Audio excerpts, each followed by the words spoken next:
आज हम आपको पढ़ाएंगे घन कोण। वैसे मोस्ट इम्पोर्टेंट टॉपिक है ये।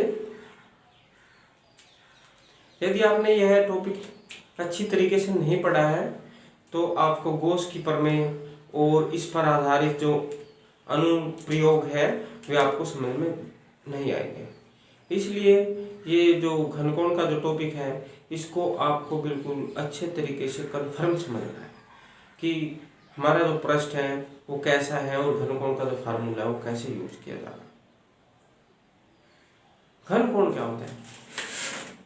किसी गोले पृष्ठ का जो क्षेत्रफल होता है वो गोले के केंद्र पर जो कोण आंतरित करता है उसको घनकोण कहते हैं। यानी कि गोलीय पृष्ठ का क्षेत्रफल गोले के केंद्र पर जो कोण आंतरित करता है उसको घनकोण कहते हैं। घनकोण को ओमेगा से प्रदर्शित करते हैं। अब आगे बढ़ते हैं हम और ये पता करते हैं कि घनकोण कैसे हम ज्ञात करेंगे और क्या होता है घनकोण। जैसे आपने देखा कि फुटबॉल है, एक फुटबॉल में बहुत ही छोटे छोटे ब्लॉक होते हैं।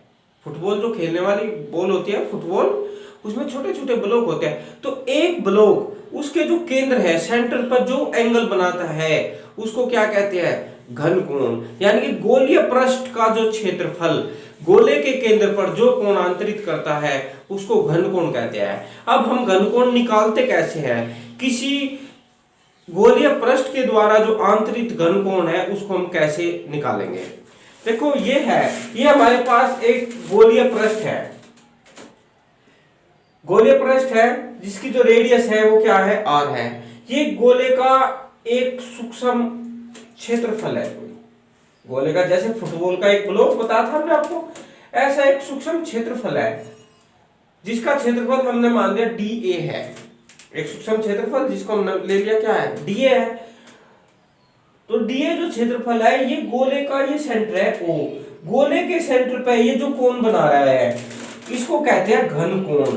इसको ओमेगा से प्रदर्शित करते हैं। लेकिन सूक्ष्म क्षेत्रफल के द्वारा जो बना घनकोण है वो भी क्या होगा? सूक्ष्म ही होगा। इसलिए उसको कहीं से d ओमेगा से प्रदर्शित करते हैं। और इसको निकालते कैसे है? d ओमेगा बराबर होता है dA upon r square. dA upon r square. इस प्रकार हम घनकोण निकाल सकते हैं। अब जैसे कोई गोलीय पृष्ठ है, इसका जो क्षेत्रफल है वो क्या मान लिया हमने? dA है। और यहां से यहां तक की दूरी जिस पॉइंट पर भी हमें घनकोण ज्ञात करना है ये डिस्टेंस है हमारी कितनी? r है।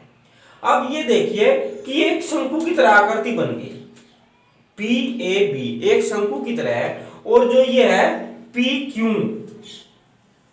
ये जो PQ है ये शंकु का जो है अक्ष है, शंकु का अक्ष है। अब जो क्षेत्रफल होता है, पहली वीडियो में आपने पढ़ा है क्षेत्रफल की जो डायरेक्शन होती है वो होती है जो हमारे पास तल है, जो गोलीय तल है उसके परपेंडिकुलर। तो ये हमारा गोलीय तल है और ये शंकु का अक्ष है, इसके परपेंडिकुलर ये, यानी कि जो शंकु का अक्ष है और क्षेत्रफल सदिश है दोनों एक ही डायरेक्शन में है। यानी कि शंकु के अक्ष की डायरेक्शन में ही क्या है? हमारा गोलीय क्षेत्रफल का सदिश है। तो दोनों की डायरेक्शन सेम है और ये जो कोण बनता है इसको कहते हैं घनकोण d ओमेगा। तो हम इसको d ओमेगा को कैसे निकालेंगे? d ओमेगा बराबर dA upon r square. dA upon r square. इस प्रकार हम घनकोण निकाल देंगे। अब ये आकृति देखिए, इस आकृति में जो है शंकु बना है PAB, जो शंकु बना है और ये शंकु का क्या है? अक्ष है। PQ शंकु का अक्ष है। लेकिन जो क्षेत्रफल सदिश है, यानी कि क्षेत्रफल सदिश हमने पहली वीडियो में बताया था, उसकी जो डायरेक्शन होती है वो क्या होती है? जो प्लेन है हमारा तल है उसके परपेंडिकुलर, तल के लंबवत। तो हमारा क्षेत्रफल ऐसे होगा, तो इसके परपेंडिकुलर क्या होगी? हमारी डायरेक्शन होगी।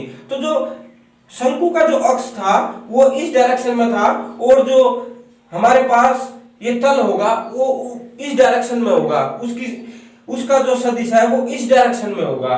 यानी कि दोनों सेम डायरेक्शन में नहीं है। यहां देखते हैं, देखो दोनों सेम डायरेक्शन में थे, शंकु का अक्ष भी और तल जो हमारा तल था उसके परपेंडिकुलर क्षेत्रफल सदिश भी। लेकिन यहाँ पे जो हमारा क्षेत्रफल सदिश है वो शंकु के अक्ष से जो है थीटा कोण बना रहा है। क्या कितना एंगल बना रहा है? हमने मान लिया थीटा कोण बना रहा है।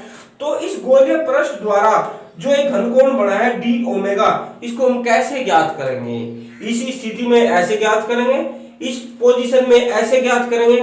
और अगर हमारा गोलीय पृष्ठ इस टाइप का है, यानी कि जो हमारे पास शंकु बना है गोलीय पृष्ठ के द्वारा, उसकी जो अक्ष है वो कहेंगे तल के परपेंडिकुलर नहीं है, यानी कि तल का परपेंडिकुलर ये इस डायरेक्शन में है और शंकु की जो अक्ष है वो इस डायरेक्शन में है, तो दोनों के बीच एक एंगल क्रिएट हो गया थीटा। तो इस प्रकार अगर हमें घनकोण निकालना है तो डी ओमेगा बराबर हो जाएगा D A cos theta upon are square.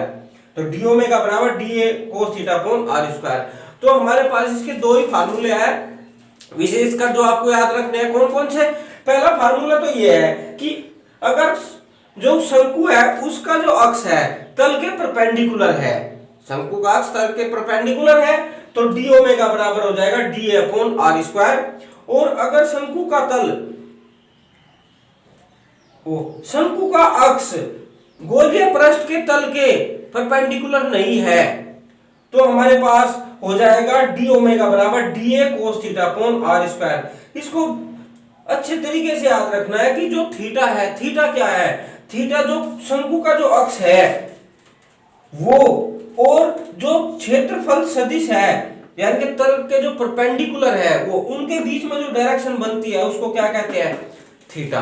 तो इस प्रकार हम घनकोण क्या कर सकते हैं? निकाल सकते हैं। फार्मूला क्या है घनकोण का? डी ओमेगा बराबर D A upon are square, ये फार्मूला है हमारा। हमें इसकी यूनिट निकालनी है। डी ए क्या है? क्षेत्रफल है। क्षेत्रफल की यूनिट क्या होती है? Metre square. आर क्या है? रेडियस है। रेडियस की यूनिट भी क्या होती है? मीटर। लेकिन जब हम इसका स्क्वायर करेंगे ये भी मीटर स्क्वायर है, तो metre square upon metre square क्या होगा? मीटर से मीटर कैंसिल होने के बाद ये क्या आएगी? विमाहीन राशि होगी कोई। लेकिन इसकी जो एसआई यूनिट है उसको क्या कहते हैं? स्टेरेडियन। वैसे ये विमाहीन राशि है लेकिन इसकी जो यूनिट है उसको एक नाम दे दिया गया जिसको कहते हैं, ऐसा यूनिट है स्टेरेडियन। अब आपको यदि पूरे संपूर्ण गोले के पृष्ठ द्वारा उसके केंद्र पर संपूर्ण घनकोण चाहिए तो उसको हम कैसे ज्ञात करेंगे? देखो अभी पढ़ा हमने कि किसी सूक्ष्म क्षेत्रफल अवयव द्वारा बना सूक्ष्म घनकोण डी ओमेगा बराबर होता है D A upon are square. अगर हमें संपूर्ण घनकोण चाहिए तो संपूर्ण घनकोण को ओमेगा से प्रदर्शित करेंगे, तो ओमेगा बराबर ये क्षेत्रफल भी क्या ले लेंगे? हम संपूर्ण क्षेत्रफल ले लेंगे। और गोले का जो संपूर्ण क्षेत्रफल होता है वो होता है 4 pi R square upon are square. तो आर स्क्वायर से जो है वो आर स्क्वायर कैंसिल हो जाएगा, आर स्क्वायर से आर स्क्वायर कैंसिल होगा, तो क्या बच गया हमारा 4 पाई। तो संपूर्ण